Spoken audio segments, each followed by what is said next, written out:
तो प्यार करते हैं, मेरी बात को मानिए, आप बस शांति बनाए रखें। प्रकृति का आशीर्वाद है, अभी नहीं मुझे कुछ होने वाला, मैं स्वस्थ। दोस्तों, एक घटना ने पूरे देश को हिलाकर रख दिया है। आजाद समाज पार्टी के राष्ट्रीय अध्यक्ष, भीम आर्मी चीफ चंद्रशेखर आजाद पर जिस तरीके से कायराना हमला किया गया, आज मैं उस पर चर्चा करने वाला हूं दोस्तों, क्योंकि लगातार लोग गुस्सा जाहिर कर रहे हैं। सोशल मीडिया से लेकर सड़क तक लोगों में भारी नाराजगी है। यूपी सरकार के खिलाफ, योगी के खिलाफ लोगों में जबरदस्त रोष है, गुस्सा है। आज मैं इसी पर चर्चा करने वाला हूं। तो बड़ा सवाल यह है कि गुंडे बदमाश जब यूपी छोड़कर फरार हो गए हैं, तो फिर यह हमला किसने किया? क्योंकि कोर्ट में कोई वकील के वेश में गोली चलाता है, पुलिस के सामने कोई मीडिया कर्मी बनकर गोली चलाता है।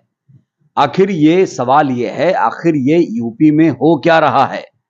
क्योंकि दोस्तों, जो हमला हुआ है, पहले मैं आपको पूरी खबर बता देता हूं। हमला कहां हुआ? हमला हुआ है सहारनपुर के देवबंद इलाके में, जहां पर हरियाणा नंबर प्लेट की गाड़ी से आए थे हमलावर। इन्होंने ताबड़तोड़ तरीके से हमला किया। अब सहारनपुर पश्चिमी उत्तर प्रदेश का इलाका है, जो हरियाणा से सटा हुआ इलाका है।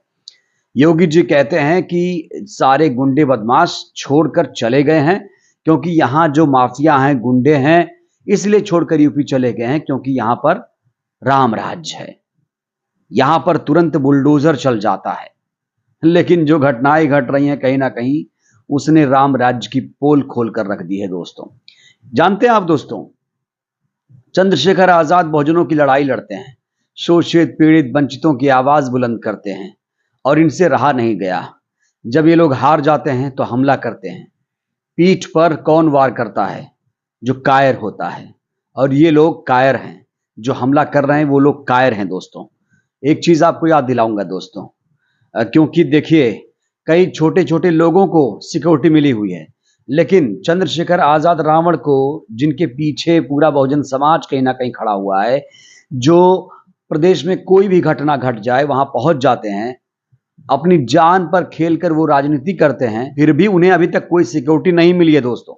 कुमार विश्वास, धीरेन्द्र शास्त्री, कंगना रनौत तक को सिक्योरिटी मिली हुई है, लेकिन चंद्रशेखर आजाद को सुरक्षा क्यों नहीं दे रही है यूपी सरकार, मोदी सरकार? ये बहुत बड़ा सवाल है। क्या यूपी सरकार को यह नहीं पता है कि उन पर हमला हो सकता है? क्योंकि कई बार उन पर जानलेवा हमला हो चुका है। ऐसे में प्रशासन को चाहिए कि उन्हें तत्काल प्रभाव से सुरक्षा दी जाए। दोस्तों, इस घटना के बाद लोगों में जबरदस्त गुस्सा है। लोग सोशल मीडिया से लेकर सड़क तक नाराजगी जाहिर कर रहे हैं। डॉक्टर लक्ष्मण यादव लिखते हैं कि यूपी के देवबंद में हरियाणा के नंबर की गाड़ी में सवार हमलावरों ने आजाद समाज पार्टी के राष्ट्रीय अध्यक्ष चंद्रशेखर पर जब हमला किया, तो वे इसी गाड़ी में बैठकर जा रहे थे, जो गाड़ी उन्होंने पोस्ट किया। मैं आपको दिखा रहा हूं, इधर देखिए आप। गोलियों के निशान बताते हैं कि हमला हत्या की मंशा से ही किया गया, ये नाकाबिले बर्दाश्त है। यानी वो मारने ही आए थे, वो चाहते थे कि आज खत्म कर दें, क्योंकि ये बहुजनों की बात करता है, दलितों की बात करता है। इसकी इतनी हिम्मत, आज इसे खत्म ही कर दो, ये इनकी मंशा थी दोस्तों। दो बड़े ट्वीट, एक तेजस्वी यादव जी का है, दूसरा अखिलेश यादव जी का। तेजस्वी लिखते हैं कि यूपी में बिगड़ती कानून व्यवस्था का परिचायक है ये घटना, और उनके शीघ्र स्वास्थ्य लाभ की कामना करते हैं तेजस्वी यादव। अखिलेश जी ने भी यूपी सरकार पर जबरदस्त तरीके से हमला बोला है। उन्होंने कहा है कि चंद्रशेखर आजाद पर सत्ता संरक्षित अपराधियों के द्वारा हमला, जानलेवा हमला, घोर निंदनीय और कायरतापूर्ण कृत्य है। यहां पर गौर करिए, अखिलेश क्या लिख रहे हैं? अखिलेश लिख रहे हैं कि सत्ता द्वारा संरक्षित हैं ये लोग, सत्ता संरक्षित अपराधियों के द्वारा, यानी कहीं ना कहीं सत्ता के द्वारा ये संरक्षित हैं अपराधी, ऐसा ये आरोप भी लगा रहे हैं। इन्होंने लिखा है, बीजेपी राज में जब प्रतिनिधि ही सुरक्षित नहीं, तो आम जनता का क्या होगा? यूपी में है जंगल राज। दोस्तों, रोहिणी गावरी ने क्या लिखा है, मैं आपको दिखाता हूं, सुनाता हूं दोस्तों। उन्होंने लिखा है कि दरअसल security for Bhim army chief, Twitter पर एक हैशटैग ट्रेंड किया गया कि security for Bhim army chief. तो रोहिणी गावरी जो बहुजन समाज की बेटी हैं और ये विदेश में पढ़ाई कर रही हैं, इन्होंने जो लिखा है जान लीजिए।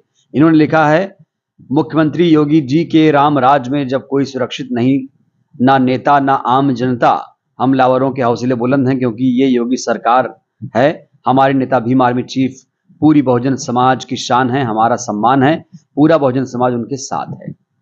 इसके अलावा कृष्णा संजीत जाटव लिखते हैं, पाखंडी कुत्तों तक को सुरक्षा मिल जाती है, पर अपने हक के लिए आवाज उठाने वाले बहुजन नेताओं को सुरक्षा नहीं दी जाती। क्यों नहीं दी जाती, ये बड़ा सवाल है। और प्रियांशु कुमार लिखते हैं कि एक नेता जो हमेशा दूसरों के लिए लड़ा, दूसरों के अधिकारों के लिए जेलें काटी, सड़क पर लाठियां खाई, जिसने दूसरों के लिए हमेशा सुरक्षा मांगी, लेकिन देश की निकम्मी सरकारें ऐसे उभरते हुए युवा चेहरे को सुरक्षा देने में नाकाम रही हैं। इसके अलावा मदन राज लिखते हैं कि चंद्रशेखर आजाद जी पर हुए हमले की निष्पक्ष जांच होनी चाहिए और चंद्रशेखर आजाद जी की लोकप्रियता से डरी हुई सरकार कायरता पर उतर आई है। उत्तर प्रदेश की कानून व्यवस्था ठप हो चुकी है। ये इतने सारे गुस्सा लोगों का फूट पड़ा है, आप समझ सकते हैं। बहुत सारे लोग कह रहे हैं कि सरकार दलित हितैषी होने का ढोंग कर रही है। अगर हमारे नेता को कुछ भी हुआ तो पूरा दलित समाज रोड पर आएगा। बाबा साहेब के आंदोलन को बर्बाद होने नहीं देंगे हम। बेहद दुखद वारदात, दोषियों पर सख्त कार्रवाई हो, कैलाश लिखते हैं।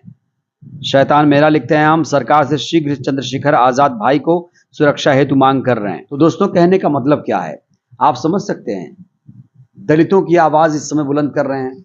जब पहलवानों का आंदोलन चल रहा था, तब भी वो वहां पर गए थे। और दिल्ली में जिस तरीके से बेटी के साथ बर्बरता हुई थी, आपको याद है, वहां पर गए थे। ऐसी कोई घटना नहीं है जहां पर भीम आर्मी चीफ नहीं पहुंचते हैं। और मैंने कहा ना कि हमला वही करता है जो कायर होता है, क्योंकि बहादुर लोग हमला नहीं करते हैं। जब आप किसी से हार जाते हैं ना, तब आप हमले पर उतारू होते हैं, और इसे कहते हैं गुंडागर्दी। मैं योगी सरकार से पूछता हूं कि आखिर उन्हें अभी तक सुरक्षा क्यों नहीं मिली? क्या आप चाहते हैं कि उनकी जान ले ली जाए? ये बहुत बड़ा सवाल है, क्योंकि अब उन्हें तत्काल प्रभाव से एसपीजी की सुरक्षा मुहैया कराई जानी चाहिए, क्योंकि एक बहुत बड़ा आंदोलन वो चला रहे हैं और बहुजनों की शान भी लोग बता रहे हैं। तो एक बहुत बड़ा नेता, जो उभरता हुआ नेता है, युवा नेता है, उसको सुरक्षा क्यों नहीं दी गई? ये बहुत बड़ा सवाल है दोस्तों। इस वीडियो में फिलहाल के लिए बस इतना ही। मैं चाहता हूं इस खबर को आप लोग जन जन तक पहुंचाइए, जिससे लोग जागरूक हों कि हमारे आसपास हो क्या रहा है। और ये हमला कहीं ना कहीं योगी के रामराज की पोल खोलता है। वीडियो को लाइक करिए, शेयर कीजिए, चैनल को सब्सक्राइब कीजिए, खूब सारा फैलाइए लोगों तक, और अपना ख्याल रखिए। शुक्रिया। जय भारत, जय संविधान।